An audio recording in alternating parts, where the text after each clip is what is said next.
Shalom. Hari ini kita merayakan hari yang luar biasa, saudara. Hari kenaikan Tuhan Yesus ke sorga. Kita akan membaca Markus pasal yang ke-16, ayat yang ke-19 sampai ayat yang ke-20. Sesudah Tuhan Yesus berbicara demikian kepada mereka, terangkatlah ia ke sorga, lalu duduk di sebelah kanan Allah. Mereka pun pergilah memberitakan Injil ke segala penjuru, dan Tuhan turut bekerja dan meneguhkan firman itu dengan tanda-tanda yang menyertainya. Saudaraku, di sini dikatakan bahwa setelah Tuhan Yesus berbicara kepada mereka, murid-muridnya yang menunggunya, yang mengantarkannya, terangkatlah ia ke sorga dan ia duduk di sebelah kanan Allah. Saudaraku, saya membaca ayat ini, saya diberkati. Karena ayat ini mengatakan bahwa Tuhan yang kita sembah, Tuhan yang kita puja selama ini, Tuhan yang kita tinggikan, Dia Allah yang punya sorga. Dia naik ke sorga, Dia tinggal di sana dan duduk di sebelah kanan Allah.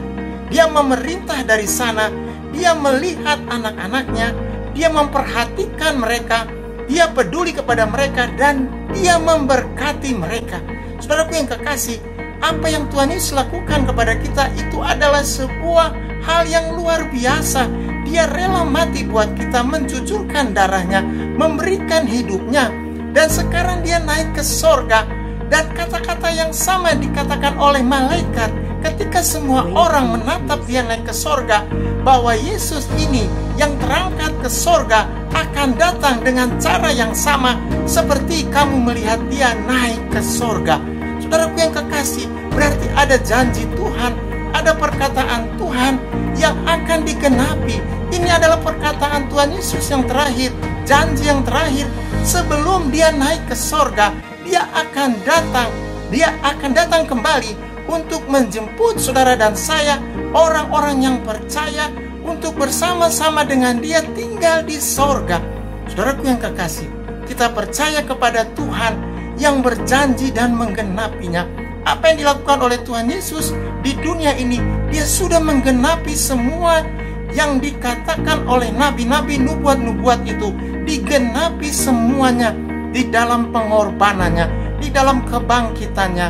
Dan sekarang Dia hidup untuk selama-lamanya, saudara.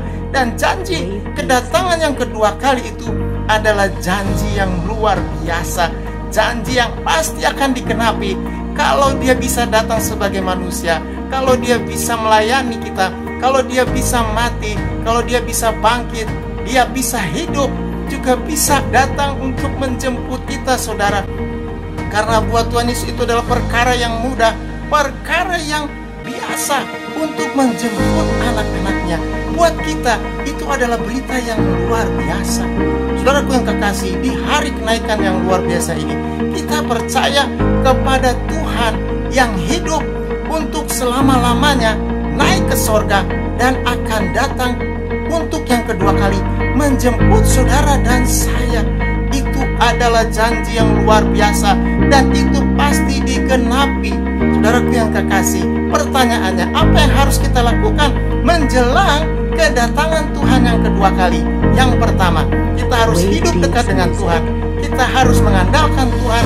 Kita harus merendahkan diri. Bahkan kita harus mengandalkan Tuhan.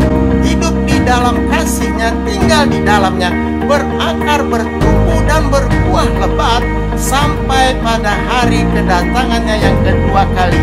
Hari ini, hari yang luar biasa, hari di mana Dia yang punya sorga memberikan janjinya kepada kita dan akan menggenapinya.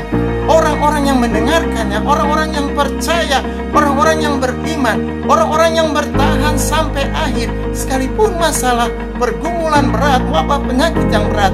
Tapi kalau kita bertahan, kalau kita menyerahkan semuanya ke dalam tangan Tuhan, kita percaya kita akan melihat mujizat Tuhan, kita akan melihat jawaban doa, kita akan melihat damai sejahtera. Karena hari kenaikan Tuhan Yesus diberikan kepada kita untuk membuktikan semua pengorbanannya, semua kasih yang luar biasa, semua pemberian yang luar biasa dari Tuhan yang mengasihi anak-anaknya, diberikan buat kita, diberikan buat saudara dan saya. Hari ini, hari kelepasan itu, hari kesembuhan, hari jawaban doa, hari yang penuh